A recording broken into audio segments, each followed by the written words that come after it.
The week leading up to the election, I asked my social media followers if they'd ever experienced any hassles voting at the polls. The responses I got all addressed the same concern: absentee ballot postage. One person said her coworker discovered he needed an extra stamp because of the weight of his envelope.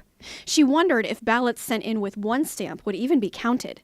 I sat down with the deputy director of the Portage County Board of Elections, Teresa Nielsen, to fact check two questions. 1, do absentee ballots require extra stamps? And 2, what happens to ballots with incorrect postage?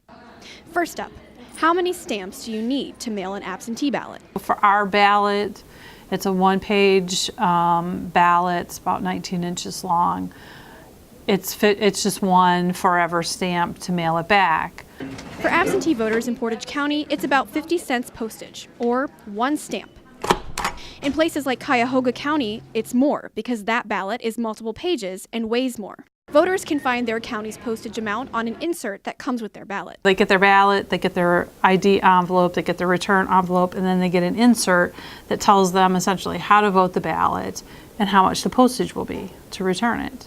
Some people say that stamps should be included with their ballot as well. We just don't have the budget for that. And counties would have to come up with that money. That money's not going to come from the state. So what happens if you didn't see that insert and mailed in your ballot with insufficient postage?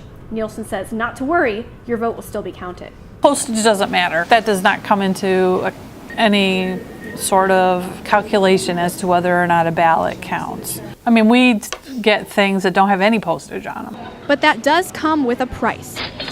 Boards of elections do have to pay a postage due for ballots that come in without stamps. Well, it obviously comes out of our budget. Generally speaking, it's not a huge dollar amount, but we would prefer that we get everybody's ballot who wishes to vote. So, to recap, the number of stamps you need depends on the election and how many pages are in your absentee ballot. To find out the correct postage, check the insert that's included with your ballot. And finally, if you messed up and mailed it with insufficient postage, your ballot will still get delivered. For TV2 News, I'm Anna Huntsman.